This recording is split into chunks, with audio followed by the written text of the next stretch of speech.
Welcome back, folks. It's my cat. Today's selection, The Bench. A cold, hard bench, a welcomed seat on a chilly morning. A busy street with people walking briskly on a mission. Work, doctors, shopping, it all has to be done. Cars start and stop. Their places change at every light. Horns angry, relentlessly scream. Exhaust tears hell out of the ozone. Excuse me. The sun shoots rays savagely, precisely, in between metal and rubber. It blinds the eyes of a woman who occupies the bench. A woman who once taught young minds to read, write, and think for themselves, now sits self-consciously in a tattered coat, bought from the Goodwill, a knit hat and gloves, stolen, worn with guilt and deep gratitude. She watches a young man, nice suit and overcoat, a cup of coffee and breakfast sandwich in hand. He flags down a taxi with a briefcase. Too much to hold, he tosses the sandwich. The scent of cologne and coffee assaults the woman's senses. She waits. The taxi hesitantly pulls away. She rises and tries to control her body. The hunger chews and gnaws. Her stomach turns in on itself. She is weak, tired, and faint. In the trash can, there on top, lay the sandwich, partially wrapped. Cigarette butt stuck to one end, but otherwise good. She pinches off the butt, grateful, walks away. The pavement hard, unyielding beneath her feet. She finds another bench. Children stare. Their mothers pull them away. As the woman eats, she closes her eyes and pictures fresh coffee with cream and sugar, drank with relish from a ceramic mug, emblazoned with the slogan, "World's Best Teacher." And just for the record, that is actually based on a real woman who was indeed a teacher, who taught at the school that I taught at, but some years before me.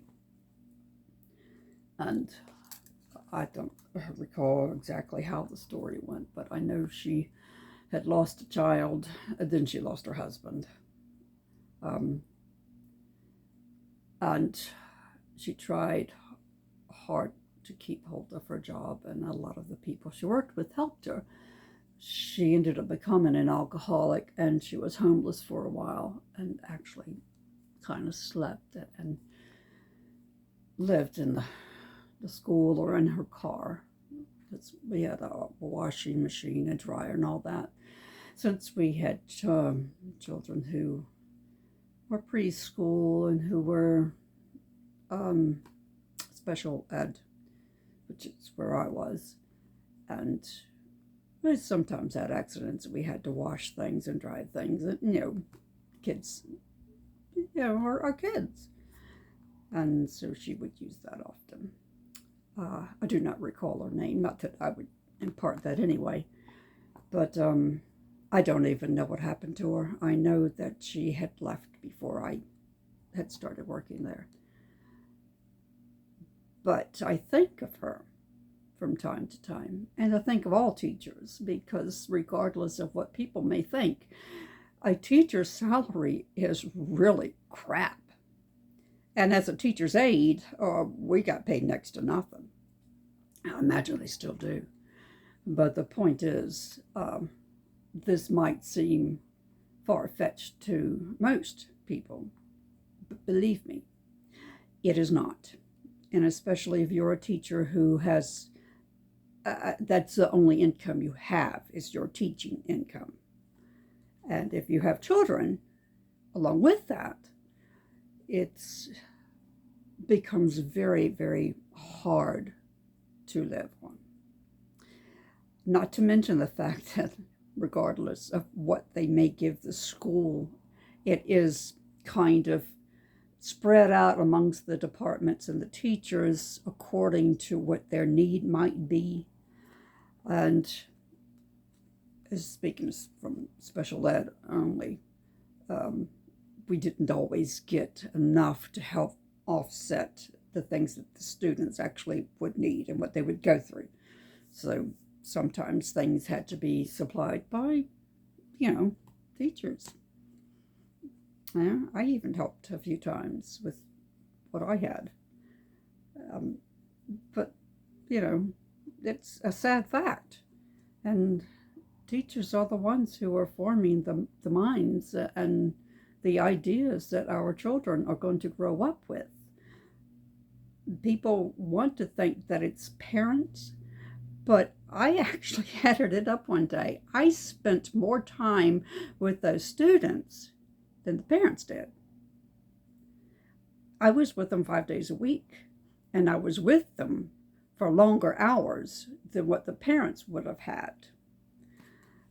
And as an aide, you did everything with the students because the teacher still had to have an hour for planning. Now, thank God I didn't have to do all the planning. But my point being is I think teaching is a very underrated profession. And I think that they should get a lot more, not only a lot more pay, but a lot more credit for what they do. It's not an easy job. It's easy to blame a teacher when a child doesn't do well. God forbid a parent should ever have to take full responsibility for the education. Granted, teachers are there to teach children, but it's hard when there isn't help on the other end of that. Parents do need to be responsible. They do need to make sure children do what they're supposed to be doing at home so that when they go to school, they are prepared, so that teachers can actually do their job.